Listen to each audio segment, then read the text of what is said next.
The first kind of swap that I did was in an E30, actually. So I've been playing the E30 game, I think, for a little over 10 years now. S50, S52s, LS1, LS2.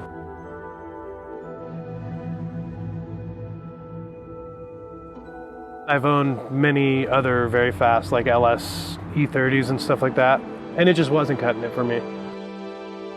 People were saying it couldn't be done. I just wanted to kind of be a front runner and do something different, really, is where it came from.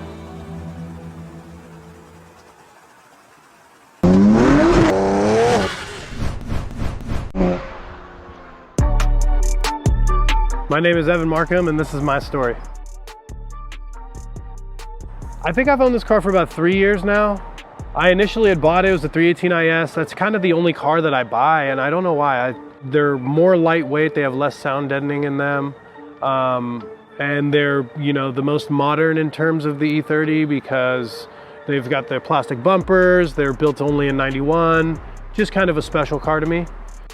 Drove it around for a little while and then got a good deal on the S52. Slapped an S52, 5-speed, you know, and posi into it.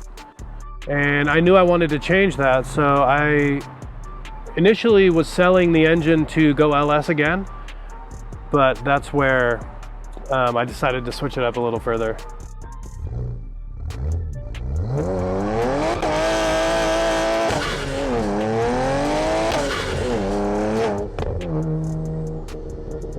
Well, it's fast as shit, I'll tell you that.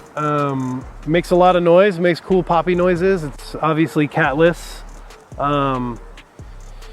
It's fun, man.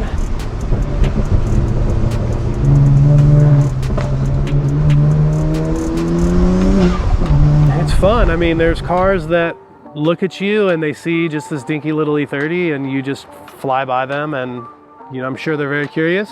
So yeah, it's definitely fun to see the look on people's eyes when you blow the doors off them.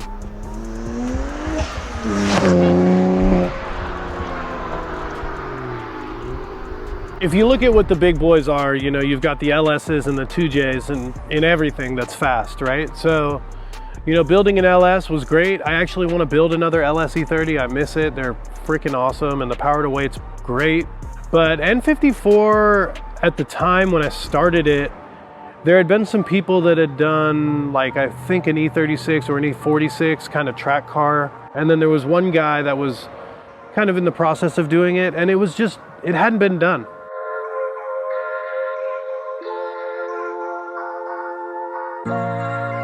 One of the major, well, a few major hurdles was if you were gonna build an LS car, like an LS E30, for instance, you can buy pretty much everything to make that plug and play. Even though it's aftermarket, I mean, you can buy motor mounts, you can buy a drive shaft, you can buy an oil pan. This car, there's no book for this car. So, you know, you've got a subframe to oil pan clearance issue. So, okay, how do you overcome that? You know, that was probably the biggest thing, is you've got to saw the subframe in half to get the oil pan to sit where it's going to sit, unless you want to reconstruct an oil pan or make a front sump oil pan. So that was one of the major hurdles, was moving the steering rack forward, still making sure the geometry was going to be correct for the steering and making sure that the turn-in was going to be good and everything. And it feels functionally the same.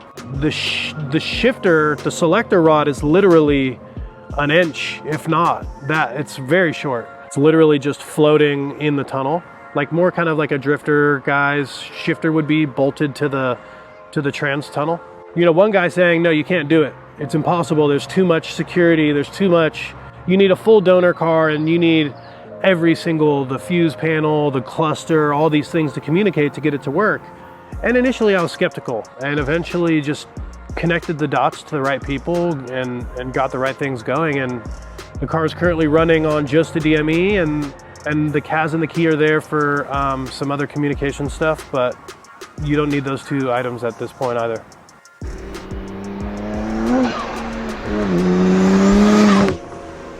Since I was young, before I would say even 10 years old, me and my dad would build cars together.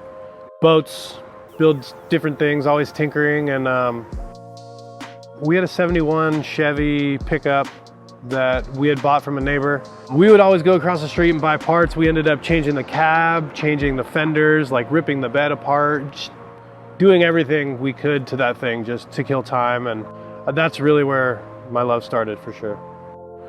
Well, for the car, I still consider it. I mean, you know, this isn't my career. I've got a full-time job and kids, so I consider this still the shakedown period. The car needs paint. Most of my E30s have been, I wouldn't call them show quality, but they're really, really clean. So this one ultimately down the road would be, you know, paint interior, and then the more pressing things are the clutch is currently slipping. So I'm gonna pull the engine and transmission, rebuild the wastegates, put a clutch in it, powder coat some parts, kind of freshen it up a little bit, really make it into its home for its final time, I think. I mean, you know, we always dream. There's always options, you know. For now, probably concentrate on the kids and build this thing up slowly. I want to build a few things N54 related, like an N54 jet boat, I think is going to be my next project. But as far as E30 stuff goes, a nice solid track car is probably in the future, like a high revving LS DTC car.